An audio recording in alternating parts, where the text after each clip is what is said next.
a Thursday.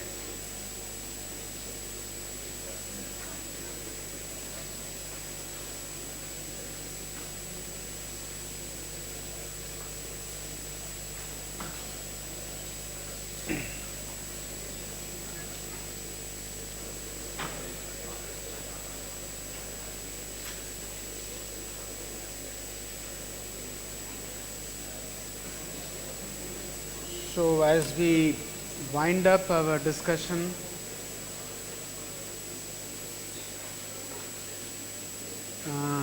on mass balance equation and the momentum equation,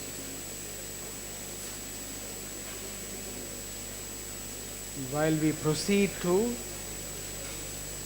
what is commonly called the energy equation. So I want to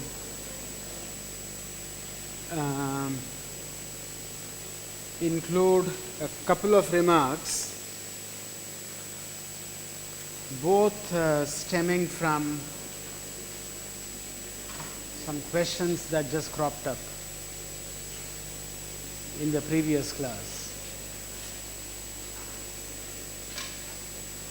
So one of them, it's described in the book also, has to do with a curved vein that is moving at constant speed. So this is the curved vein moving at some speed u, and then you also have a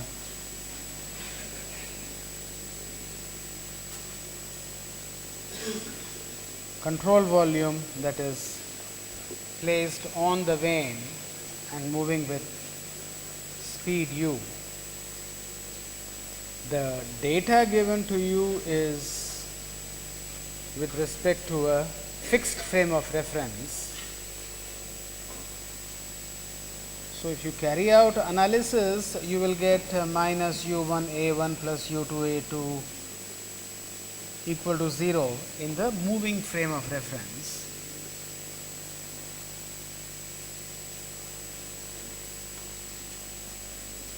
So the capital U that is given to you is fixed frame, uj is fixed frame, therefore u1 is equal to uj minus u, and if a1 is equal to a2, this will be equal to u2.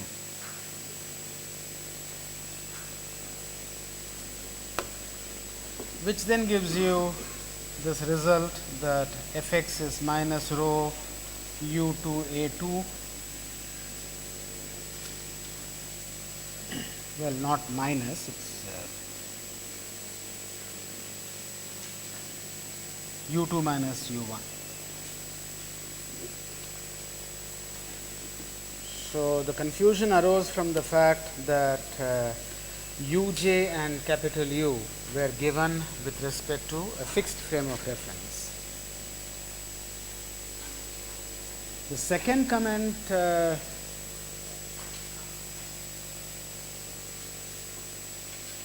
you may write here uj with respect to fixed frame, capital U is with respect to fixed. The second comment had to do with body forces. So when you write the momentum equations, so just repeating a general form of the momentum equation.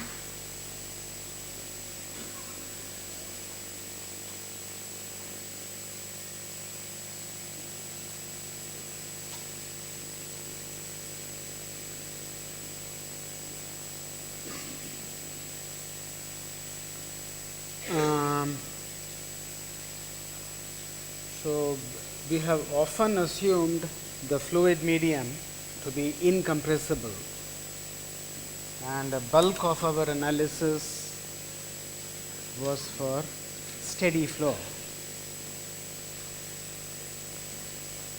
Now, when you talk of the left hand side,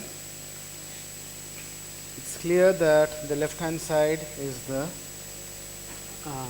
sum total of all external forces acting on the control volume.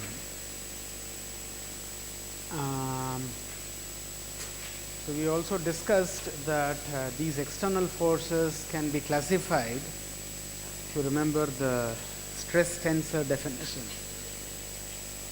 So external forces can be classified as surface forces and body forces.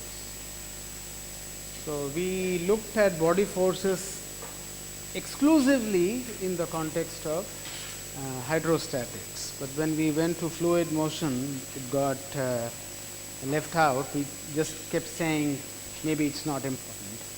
But don't forget that the sum of all external forces will include surface forces and body forces. Now, usually body forces are independently prescribed. Let us say gravity, just because the fluid is in motion, weight of the object is not going to get altered. So, body forces are independently prescribed. It could arise from, let us say, an electric field, okay, or in our context much of the time it will be from a gravity field. So, body forces are independently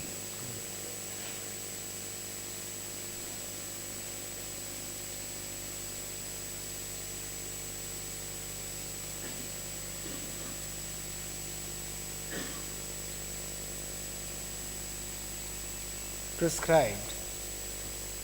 So, for example, of course, when do you include it, when do you not include it?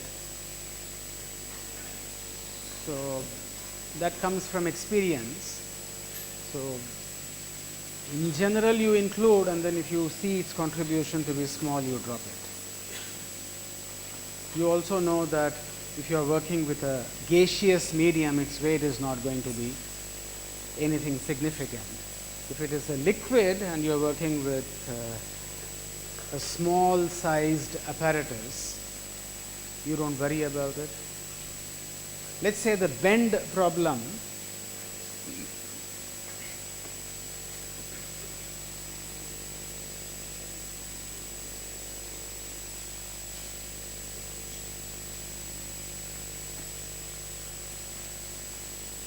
Using 1 and 2 as inlet and exit of the liquid. So, in this bend problem, if the bend were to be horizontal, the bend is taking place in a horizontal plane, then weight will be normal to the plane of the bend. Again, you do not have to worry about it. But if the bend is vertical, then the weight of the liquid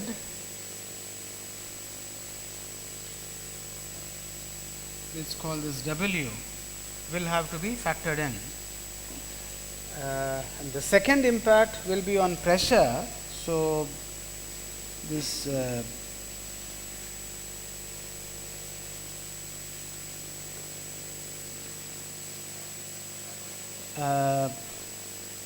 pressure on the inlet section will now become a function of Z, the Z coordinate. So, if you are writing Fx, so we had let's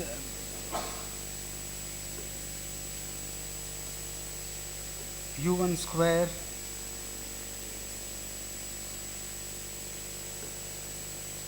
a1 and Fy was rho u2 square a2.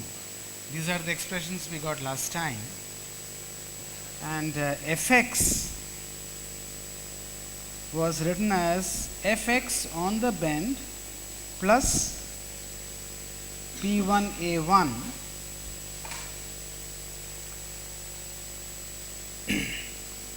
So, now when you write this expression, this P1 will have to be an average of that linear variation, and Fy will be equal to Fy acting on the bend minus P2, A2. P2 will not change because the Z value is constant and it's in the negative direction, and then minus W. Okay, so this Fy will also have the weight of that liquid. But when you do numerical calculations, some numbers are given in the book. You try the contribution of weight in small objects will not be substantial.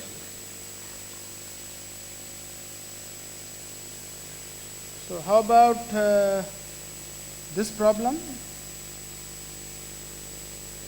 This is an external flow problem. So this is inlet, exit.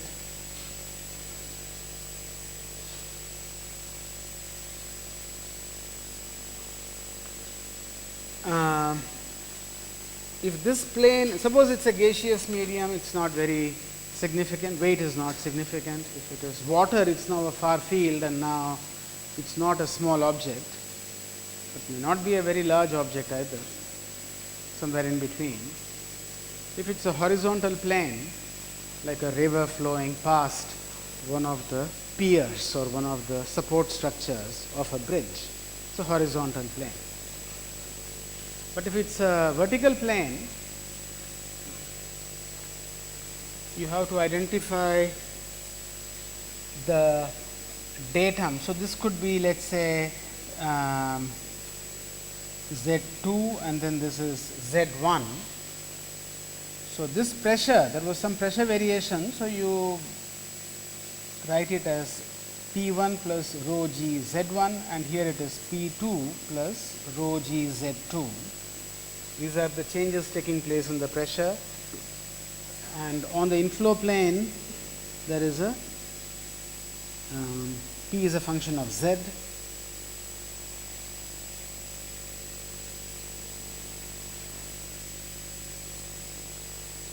So we may call it P1 as a function of Z, and similarly on this side it's P2 as a function of Z acting this way.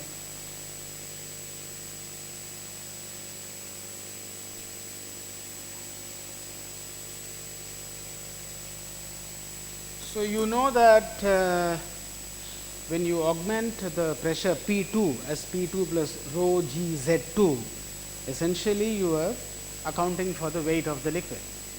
You don't have to show the liquid separately, I mean the weight of the liquid separately. What about the pressure distribution over the object? That will show up as buoyancy. So the volume of the object multiplied by density times g will give you the alteration in the pressure field over the object, and that will be in the vertical direction. So while weight is in the vertically downward direction, there will be a buoyancy that will account for a modification in the pressure field due to gravity all around the object. But there is a very important message here, that body forces are now completely accounted for by a modification of the pressure field. So the answers you get purely in terms of a pressure calculation can be extended to account for weight through these changes. That means if a plane has a variation in the vertical direction, then you calculate the average accordingly. So without weight, P1 would be a constant. With weight, it's a linear variation and it has its own average. So replace the averages to account for weight. So you don't have to show weight explicitly. Defining these pressures using your principles of hydrostatics. So that will give you, that will correct for the weight of the liquid. So, the calculations that were carried out earlier are not that much in error with respect to weight, because you would get the same answer now with these pressures specified and not looking at the weight explicitly. Modification in the definition of pressure will give you the contribution due to weight. Okay, so but the original point I wanted to make was that external forces will have contributions from surface forces as well as body forces. So either you explicitly account for them through pressure, or you account for them through, or you neglect them on some grounds, some reasoning.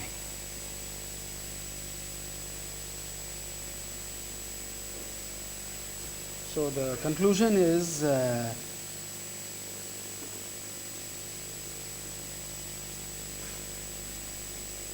weight can be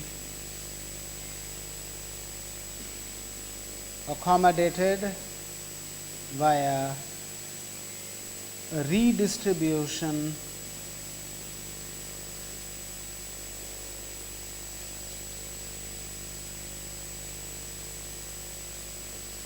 of pressure.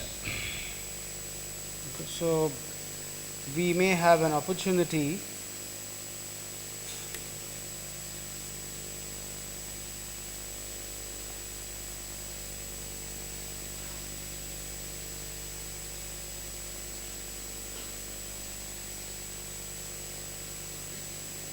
to apply this idea. We may have an opportunity to apply this idea in subsequent examples, that pressure and gravity can be brought together.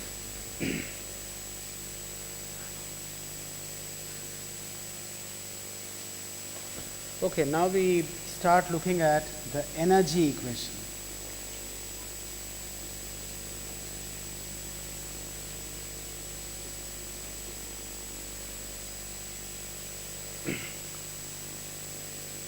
So,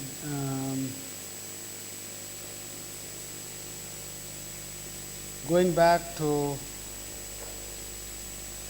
the Reynolds transport theorem,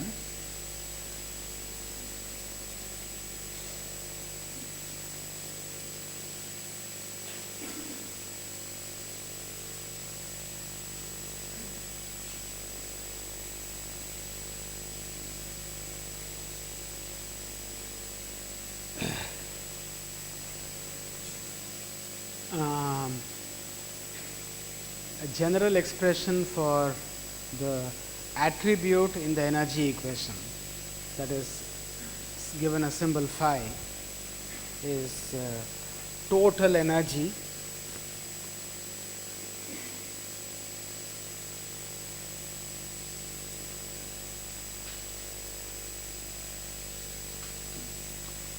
so here I am depending on your prior knowledge of thermodynamics.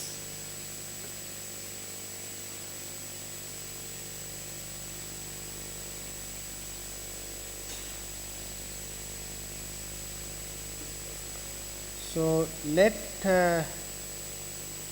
this total energy, it's not, tilde doesn't make it a vector, tilde is above, it's not below. So it's not a vector, it's a scalar quantity, not a vector. So defined as I is internal energy, which is thermal in origin. So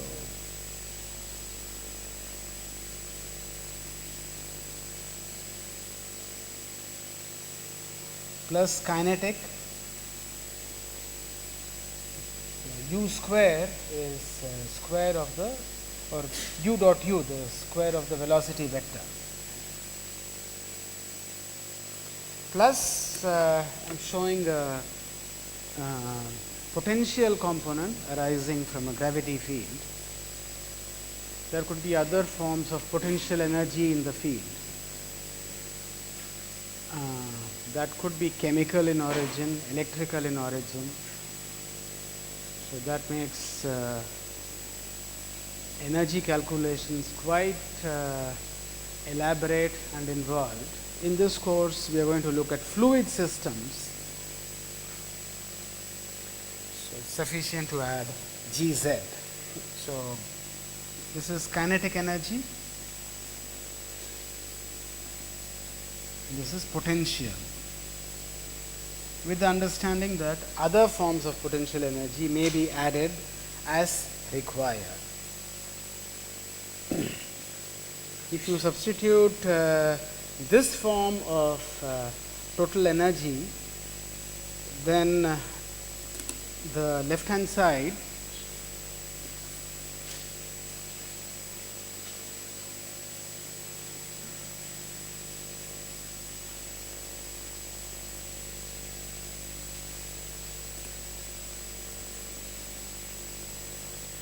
can be obtained from, you may call it the energy principle, but do not call it conservation of energy. It's the energy principle. What is a familiar name for the energy principle?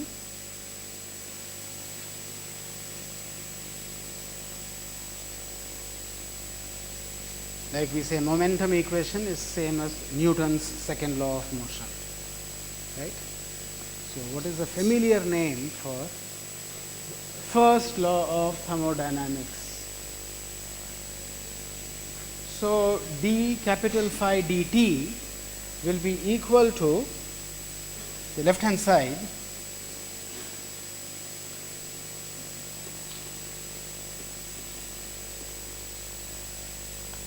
is the difference between heat addition and work exchange between the material in CV and its environment. So, depending on the book you read, this may be written as minus Q minus W or Q plus W. So, there is a sign notation that accompanies this form of first law of thermodynamics, which loosely we will call energy equation, but not conservation of energy.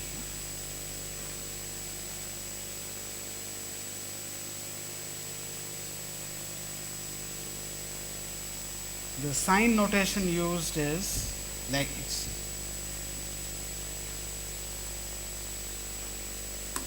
heat addition to the control volume, heat addition, external heat addition to the control volume. You can think of temperatures, the external world is hotter than the medium, there is heat addition to the object, that is positive. You see the positive sign in the middle. Similarly, work done by the material on the environment will make it positive. Okay. So, if you have an object which is cooling off in an environment, that Q dot will be negative, okay, in that case. So, we will look at devices where W dot is positive, where it is negative. So, if it is a pump, you can see that the direction of W is reversed. So, in that case it will be negative. So, we will see examples as we go along.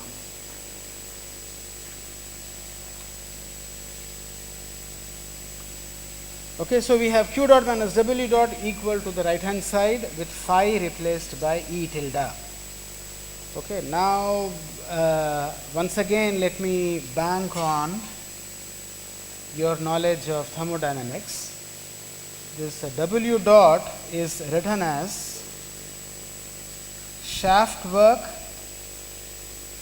plus W dot F. What is it called? Flow work.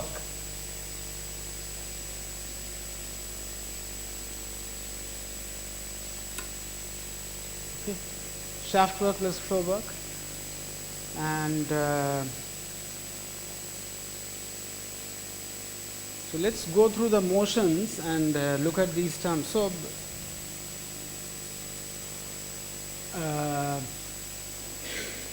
I think this book by Frank White itself gives you a quick introduction to W dot. So, when we look at applications, I think it will become clear. Okay, so, shaft work is when you put a device inside like a pump. We have two types of devices. Pumps on one hand, where you have to provide external work to run it. And there are devices that are power generating devices like turbines, where there is a useful power output. So, these devices give rise to shaft work, but the fact that let us say you have a tube and inside you have pressures P1 and P2, which are not atmospheric. So, some work has to be done to introduce a fluid particle from the environment into that domain at some pressure P1. That is called flow work. Okay. So, naturally it arises from a pressure disparity between inside and outside. So, it also follows that you can account for flow work by bringing in pressure. So, this little discussion, so let us a redefinition of the total energy as I plus P over rho plus U square over 2 plus Gz, in which this term P over rho is added to E, completely accounts for flow work. Okay. So, it is as if you have that process of adding work has contributed to the energy of the fluid medium. So, P over rho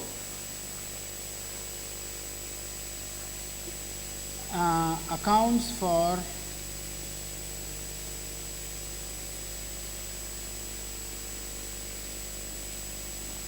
flow work.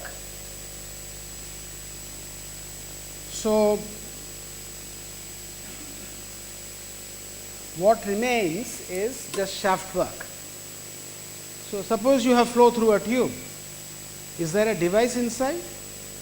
There is no device inside. So, shaft work is 0. Okay. But we had an example of some hydraulic turbine. So, there the shaft work is not 0. So, this is equal to we had some integral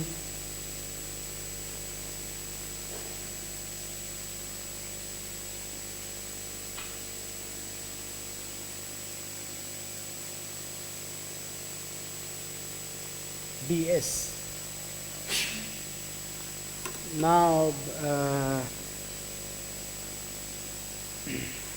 just to keep up the continuity with mass and momentum equations, let us continue assuming that the fluid medium is incompressible, rho constant, and let us also assume that the process is steady. Okay.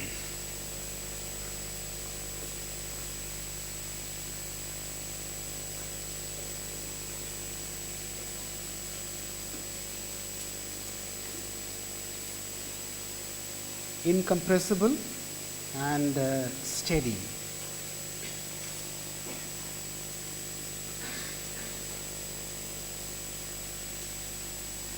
Then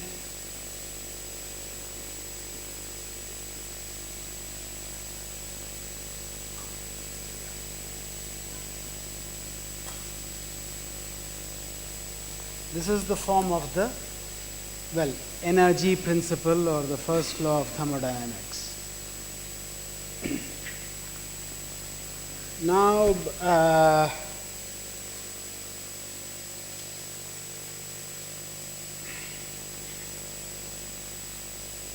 let us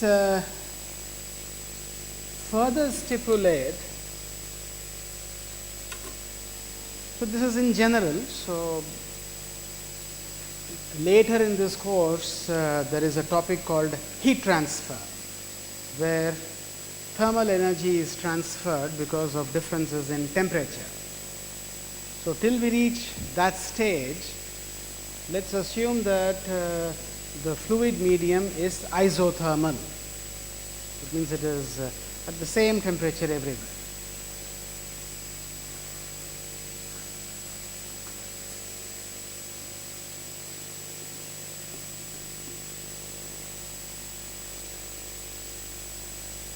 It's a very important assumption that simplifies the energy equation a great deal and helps us solve a whole variety of problems. So in fact, the applications of energy equations are so many. I did not count exactly, but there could be more than 200 problems in the book given to you related to energy equations. We may be able to refer to probably 20 of them. Okay? That's all right because it's starting this subject. So if the medium is isothermal and internal energy is a function of temperature, not pressure because it's incompressible. Internal energy is a function of temperature. There is no change in temperature. Therefore, there is no change in I. That's internal energy, which means you can redefine E as P over rho plus U square over 2 plus Gz. No change in I.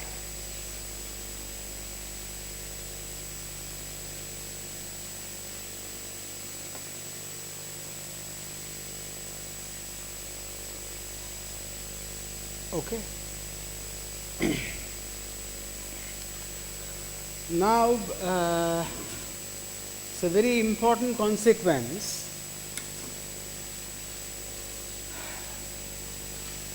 Now, let's just imagine that you have flow through a tube or flow over an object. These are two examples we have studied, or flow over a flat plate.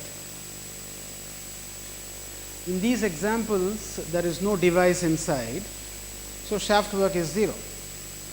Okay, I refer to a propeller, so we will refer to a propeller again and see what it means.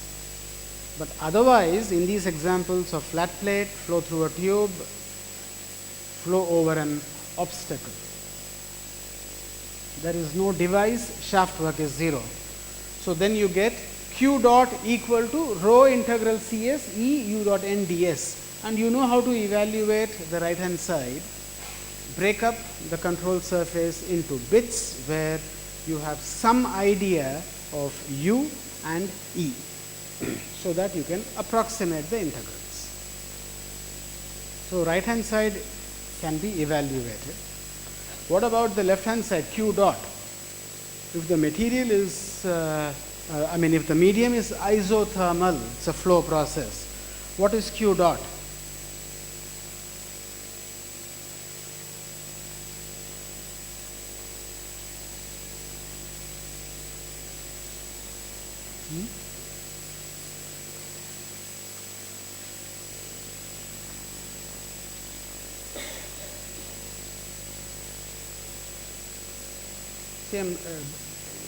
Don't reduce it to a, puzzle kind of a question. So when I say flow through a tube, you just imagine flow through a tube. After all, there is a pump that is supplying all the liquid through that tube. Somebody is doing work to move the tube. But over the portion of the tube that you are analyzing, of course, there is no device, just flow taking place. You saw pressures, you saw shear stress.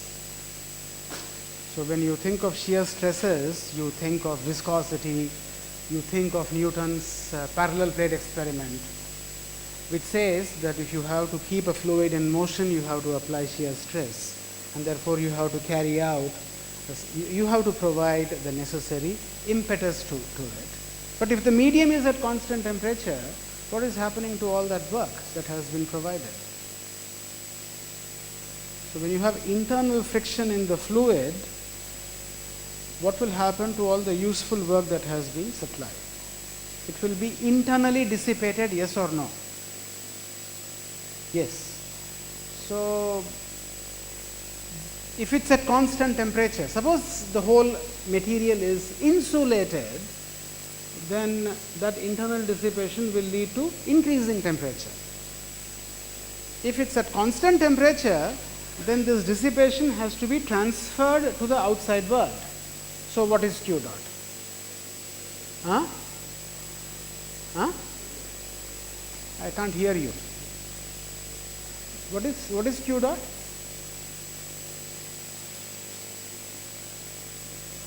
So, see, when you talk of internal dissipation, so you have reached more or less the limit of first law. Okay. So, now we are talking about Q dot. What is the nature of Q dot? We are talking about internal dissipation. We are talking about viscous dissipation or internal dissipation. We are talking about irreversibility. So, you can almost imagine second law creeping in, and all second law statements are in the form of inequalities. So, what is Q dot?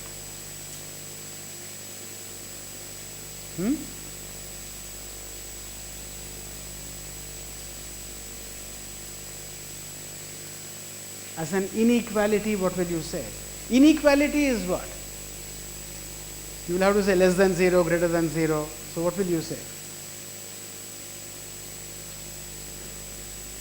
Less than 0, right? Because it's going out using this sign notation that I just wrote down. If it is heat addition, it is positive. If it is being thrown out, it is negative. So, this isothermal approximation, which looks very misleading or looks far simplistic, tells you that Q dot is negative. So, this is, here you can put a note, second law. Second law, not Newton's second law. Newton's law, second law of thermodynamics.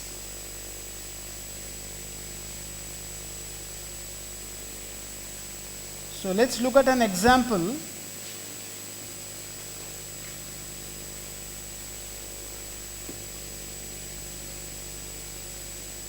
So, I kept saying flow through a tube. So, build a control volume. So, this is flow 1, 2 and 3 is of course the tube.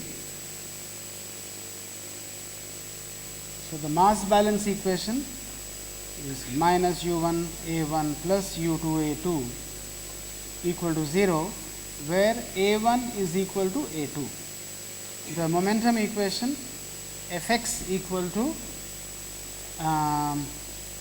rho minus U1 square A1 plus U2 square A2, which is also 0. Fx is equal to 0. But then we analyzed this equation and wrote P1 minus P2 A1 plus tau wall 2 pi r L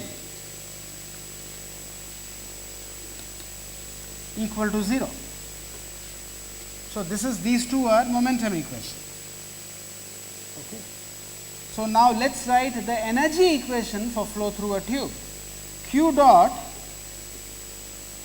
which is less than 0, is equal to integral rho Cs E u dot n ds.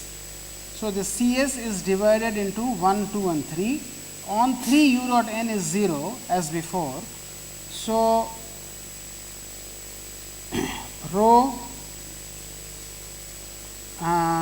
minus E1 U1 A1 plus E2 U2 A2 is less than 0, which tells you that E1 is greater than E2.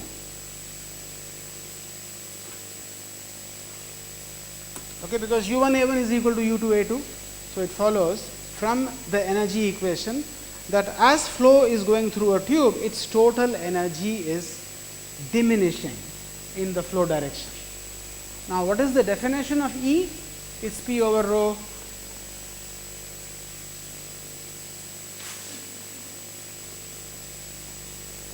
plus u square over 2 plus gz, and since we are approximating the flow to be unidirectional,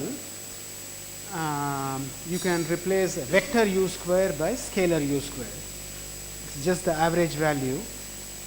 Now u1 is equal to u2, so there is no change in u square over 2. We are taking the flow to be the tube to be horizontal, no change in z.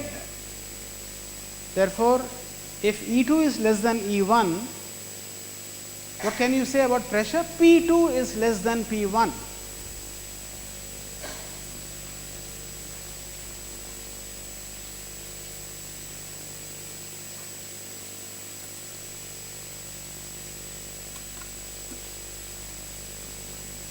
So, if you remember our discussion in the context of momentum equation, we were using our common sense. Common sense tells us that if you have a solid surface, it will tend to retard the flow. Okay. Using that observation, we were able to conclude that P2 should be less than P1. Now, no such understanding or common sense has been brought in. Simply by applying energy equation, we are able to say that pressure will decrease in the direction of flow. So, in that respect, the mass, momentum and energy equations form a complete set that will help you analyze various engineering configurations. Now, there is a twist. The twist is that we do not know to what extent P2 is less than P1. Okay. You just know P2 is less than P1. Now, that does not help because you want to know how much is P1 minus P2. We will discuss as we go along. So, just to emphasize the same point, let us look at this problem.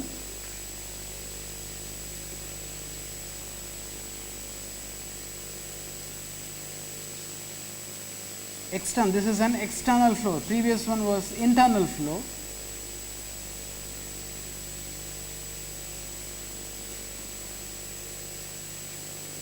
So, just from memory, see, this is flow past this object. I hope you will agree with these equations.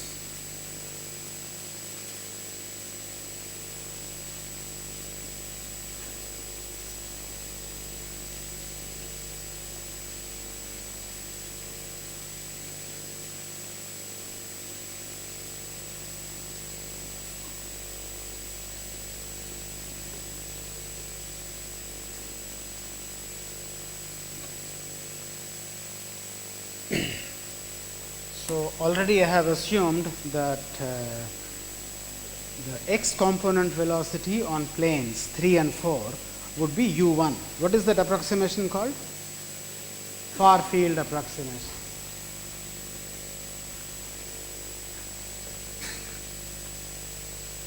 So, that conveniently reduces this equation to rho u2 a2 u2 minus u1. Okay.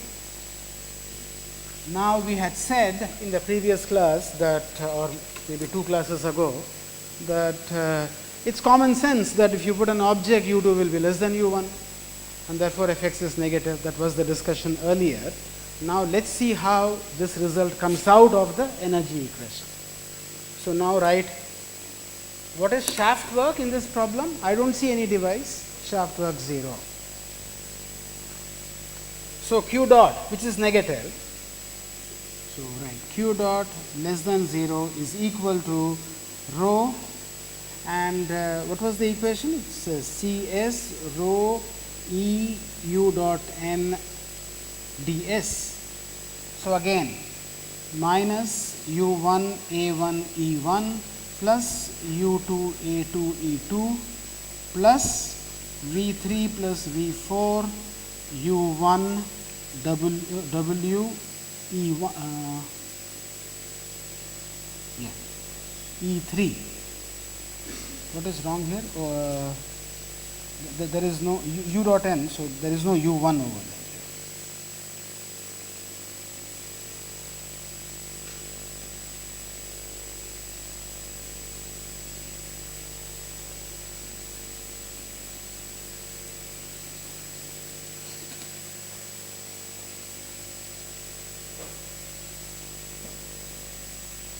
times E3. Now, using the far field approximation, set E3 equal to E1. Okay. So, this will turn out to be rho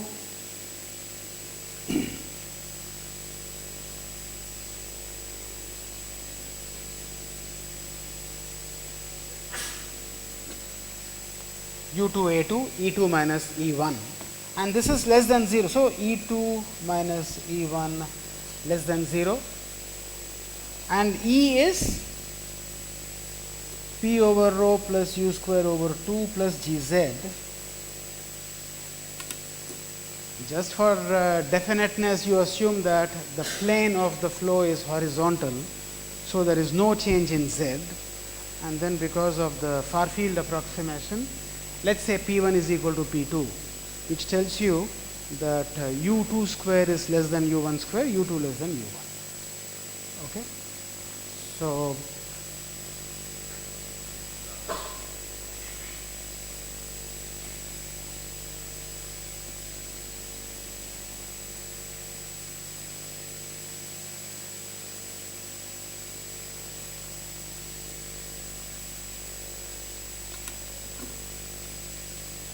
of course, how much less we do not know, but we know it is less than U1, because of which the force acting on the control volume is to the left, force acting on the object is to the right. Okay. So, you can see that energy equation provides an element of closure to the natural laws, mass, momentum and energy equations.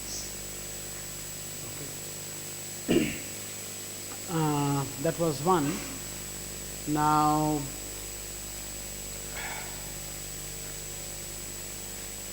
again, referring to the book,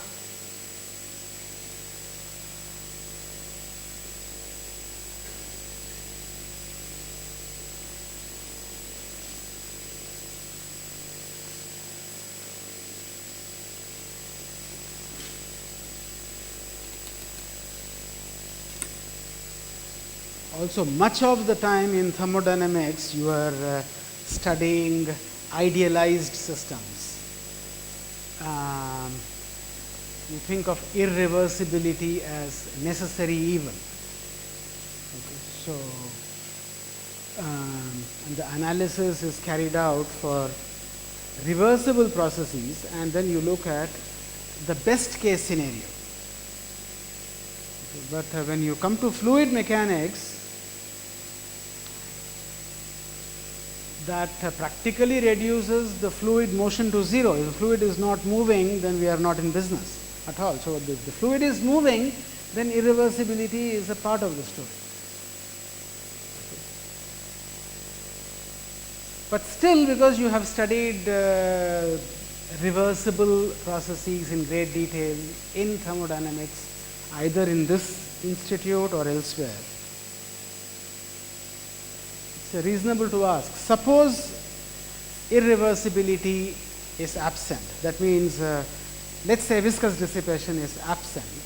That is a limiting case. Even though flow is taking place, I am imagining a situation where viscous dissipation is absent. How much is Q dot?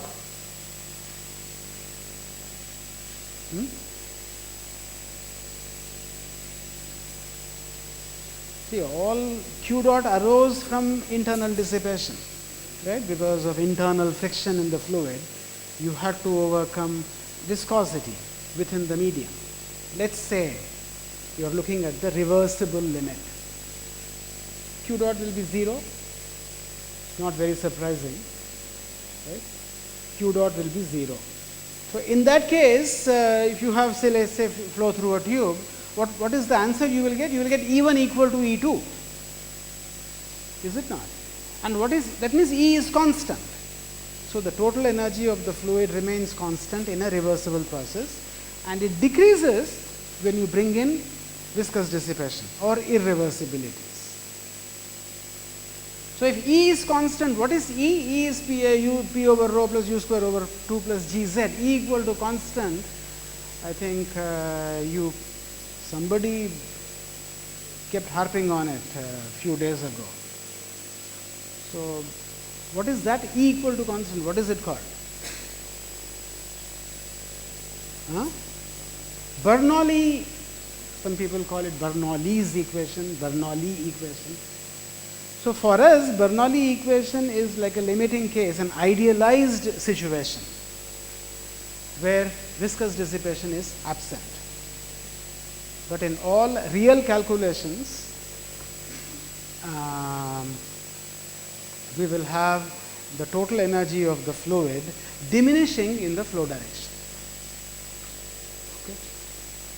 So how relevant is Bernoulli for us? Maybe occasionally, because it's a limiting case, it's the best case scenario. But saying there is no friction, I mean, that's absolutely, it has very limited applicability. Okay. So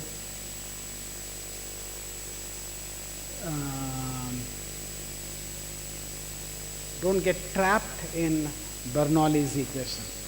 It's just too much of an extreme situation. Okay. So you may also, I think in the book it says Bernoulli's equation is a special case of the complete energy equation. It's one way of seeing it.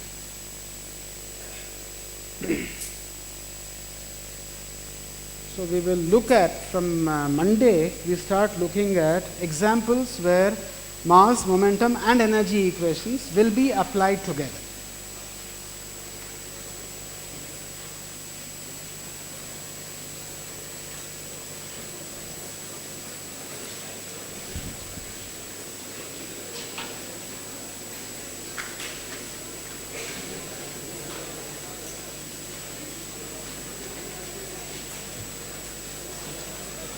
Let me complete this.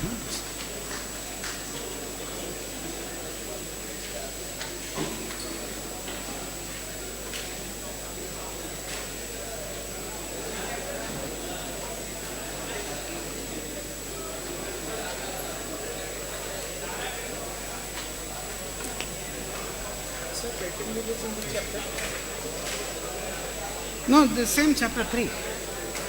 Sir, in chapter 3, only jet part is there in one example only.